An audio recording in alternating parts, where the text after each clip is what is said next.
तो छात्र देखेंगे अर्थशास्त्र 12th एमपी बोर्ड में वार्षिक परीक्षा 2024-25 के लिए कुछ संभावित प्रश्न जो कि सवाल के रूप में होते हैं, क्रियात्मक सवाल, और वो आपको किस प्रकार से दे सकते हैं। तो ये प्रश्न हमने इकाई 4 व्यष्टि अर्थशास्त्र की इकाई 4 से लिया है, पूर्ण प्रतियोगिता में फर्म का सिद्धांत। तो देखेंगे इसमें क्या प्रश्न पूछा जा रहा है। निम्न तालिका में बेची गई इकाइयां व कुल आगम कुल संप्राप्ति दी गई है, आप औसत संप्राप्ति व सीमांत संप्राप्ति ज्ञात कीजिए। तो सामान्य सा सवाल है, कुल संप्राप्ति दी है और इकाइयां दी हैं, सीमांत संप्राप्ति और औसत संप्राप्ति देना है। तो हम सबसे पहले सीमांत संप्राप्ति ज्ञात करेंगे। तो यहाँ चूंकि 0 इकाइयां हैं और 0 कुल आगम है तो सीमांत संप्राप्ति 0 हो जाएगी। और यहाँ पर एक इकाई बेची जा रही है और 20 रुपए प्राप्त हो रहे हैं। तो यहाँ से यहाँ तक वृद्धि कितनी हुई है, पहले की कुल आगम से अगली कुल आगम में कितनी वृद्धि हुई, 20 की वृद्धि हुई है। फिर एक इकाई वृद्धि और कर दी है तो कुल आगम में कितने की वृद्धि हो रही है, मात्र 16 की। कितने की वृद्धि हो रही, 20 से 36 हो गया है, तो 16 की वृद्धि हो रही। मतलब यहां से ये पता चल रहा है कि सीमांत संप्राप्ति क्या होती है, बेची गई इकाई में एक इकाई की वृद्धि से, बेची जाने वाली इकाइयों में एक इकाई की वृद्धि से कुल आगम में कितनी वृद्धि होती है। तो यहां से यहां कितनी वृद्धि हो रही है, केवल मात्र 16 की। यहां से यहां कितनी हो रही है, 20 की। ऐसे ही आगे देखेंगे सीमांत संप्राप्ति, एक इकाई 2 से 3 करने पर कितना बढ़ गया है, यहां पर कितना बढ़ गया है, एक्चुअली 12। और यहां से एक इकाई और बढ़ाने पर यहां पर कितना बढ़ गया है, 8। 48 से 56 हो गए। और 4 इकाइयां बेची रही थी लेकिन एक और वृद्धि कर दी, 5 कर दी, तो कितना बढ़ गया, 56 से 60, यानी कि 4 रुपए सीमांतागम और बढ़ गया। तो इस तरीके से ये सीमांतागम। अब औसत संप्राप्ति, सीमांत संप्राप्ति, अब औसत संप्राप्ति ज्ञात करना है। तो औसत संप्राप्ति क्या होती है, AR यानी कि एवरेज रेवेन्यू बराबर TR यानी कि टोटल रेवेन्यू बटे बेची गई इकाइयां Q। यानी कि हमें क्या करना है, इन इकाइयों का इसमें भाग देना है और यहां लिखना है। तो ऊपर तो 0 आ जाएगा, यहां 20 में भाग देंगे तो 20 के 20 आ जाएंगे, यहां इसमें भाग देंगे तो 18 आ जाएंगे, 3 का 48 में देंगे तो 16 आ जाएंगे, 4 का 56 में देंगे तो 14 आ जाएंगे, और 5 का 60 में देंगे तो 12 आ जाएंगे। इस तरीके से ये इन स्तरों पर, इन बेचे गए स्तरों पर ये औसत संप्राप्ति है। तो ये सामान्य सा सवाल पूछा जाता है।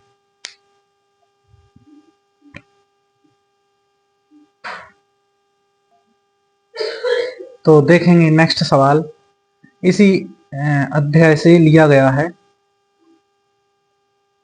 इकाई 4 से, पूर्ण प्रतियोगिता में फर्म का सिद्धांत।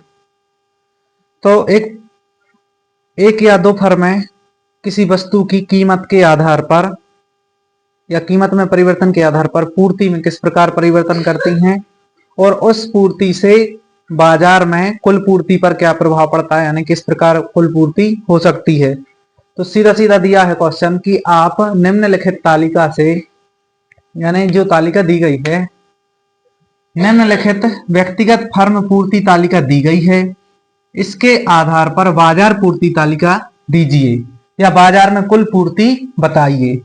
तो क्योंकि सवाल में पहले क्या आएगा, इतना, ये 3 कॉलम आएंगे, चौथा कॉलम हमें बनाना पड़ेगा। उन्होंने हमसे पूछा है बाजार में कुल पूर्ति तालिका ज्ञात कीजिए, तो बाजार में कुल पूर्ति का कॉलम हमें खींचना पड़ेगा। तो होता क्या है कि किसी वस्तु का 50 रुपए मूल्य है, तो एक फर्म है SS1, यानी कि SS वक्र उसका सप्लाई वक्र है A फर्म का, तो वो इस कीमत पर 400 इकाइयां बेचना चाह रही है या बेचती है। और B फर्म जो है SS2 उसका पूर्ति वक्र है और वो 500 इकाइयां बेचना चाहती है या बेचती है। तो इन दोनों मतलब इनकी दोनों की इस मात्रा को हम जोड़ देंगे, कितने आ जाएंगे, 900। तो ये इस कीमत पर बाजार में कुल पूर्ति हो जाएगी। और ऐसे ही 60 रुपए कीमत पर, चूंकि फर्में कीमत बढ़ने पर उनके लाभ बढ़ते इसलिए पूर्ति भी बढ़ाती हैं, तो ये पहले 400 बेच रहा था लेकिन 60 रुपए की कीमत पर 500 बेचना चाहता है। और ये कितने बेचना चाहता है, पहले 500 बेच रहा था लेकिन अब 650 बेचना चाहता है। तो ये और ये जुड़ जाएगी तो इस कीमत पर ये पूर्ति हो जाएगी। कितनी हो जाएगी, 1150। 500 और 650, 1150। ऐसे ही अब कीमत बढ़कर कितनी हो गई है, 70। तो ये भी पूर्ति बढ़ाना चाहता है ए फर्म, तो ये 700 करना चाहता है और बी फर्म 850 करना चाहता, तो ये हो जाएंगे 1550। कुल पूर्ति, बाजार में कुल पूर्ति इतनी हो जाएगी। और अब कीमत और बढ़कर कितनी हो गई, 80। तो इस समय ये 1000 पूर्ति करना चाहता है ए फर्म और बी फर्म 1200, तो 2200 इकाइयां कुल पूर्ति हो जाएगी। तो केवल इतना हमें करना है। ये जो सवाल है पिछली परीक्षा में आया था, लेकिन उसमें क्योंकि इसमें दिया गया है निम्नलिखित व्यक्तिगत फर्म की पूर्ति तालिका दी है, उसमें मांग तालिका दी थी कि निम्न कीमतों पर 2 ग्राहकों की मांग दी है, तो ऐसे 2 ग्राहकों की मांग दी थी, बाजार मांग ज्ञात करनी थी, तो इन दोनों को जोड़ के बाजार मांग इसी तरीके से ज्ञात करनी थी। अब संभावना है कि पूर्ति का ये सवाल आ सकता है, तो इस तरीके से ये सॉल्व किया जाता है। सामान्य सा सवाल है।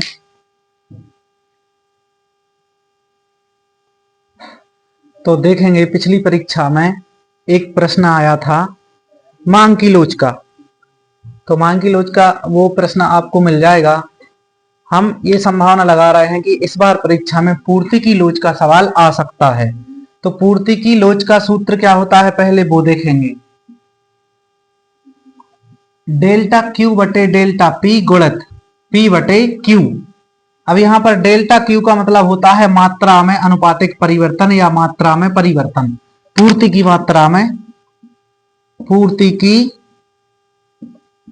मात्रा में परिवर्तन, कितना परिवर्तन हुआ है। और डेल्टा पी का मतलब होता है कीमत में कितना परिवर्तन हुआ है। और पी का मतलब है यहां पर शुरुआती कीमत, और क्यू का मतलब है शुरुआती मात्रा यानी कि पूर्ति, शुरुआती पूर्ति। तो ऐसे ये सूत्र है और इसका ये मतलब है। अब सवाल कैसे आएगा वो देखो। एक विक्रेता 200 प्रति क्विंटल पर चीनी की 600 क्विंटल पूर्ति करता है, यानी सप्लाई कितनी कर रहा है वो, 200 रुपए प्रति क्विंटल से 600 क्विंटल। और अब कीमत बढ़कर 300 हो जाती है, तो वह चीनी की पूर्ति 750 क्विंटल कर देता है या करने लगता है। तो पूर्ति की लोच ज्ञात कीजिए। पूर्ति की लोच ज्ञात कीजिए। तो क्या करना है, हमें इस सूत्र में मान रखना है और इस सूत्र के लिए हमें ये मान ढूंढना है। तो इस सवाल के हिसाब से हम डेल्टा क्यू बराबर ज्ञात करेंगे। डेल्टा क्यू बराबर, तो मात्रा में या पूर्ति में परिवर्तन आया है, कितना परिवर्तन आया है, पहले 600 क्विंटल कर रहा था लेकिन अब 750 क्विंटल, तो कितना क्विंटल ज्यादा करने लगा, 150। कितना अंतर आया है, परिवर्तन कितना हुआ है, केवल 150 का। अब डेल्टा पी बराबर क्या होता है, कीमत में परिवर्तन। कीमत में कितना परिवर्तन हुआ है, 200 से 300 हो गई, 200 से 300 हो गई कीमत। तो कितनी बड़ी है, 100 बड़ी है। अब पहले की पी कीमत कितनी है, शुरुआती कीमत कितनी है, 200। पी बराबर 200 और पहले की मात्रा, शुरुआती मात्रा कितनी है, 600 क्विंटल। तो क्यू बराबर क्या हो जाएगा, 600। तो ये सभी मान हम इस सूत्र में रख देंगे। तो हम यहां इसको आगे बढ़ा दे रहे हैं या फिर यहां आगे बढ़ा सकते हैं, यहां से आगे बढ़ा दे रहे हैं। पूर्ति की लोच ES कहलाती है। ES बराबर डेल्टा क्यू। डेल्टा क्यू कितना है, 150 डेल्टा पी बट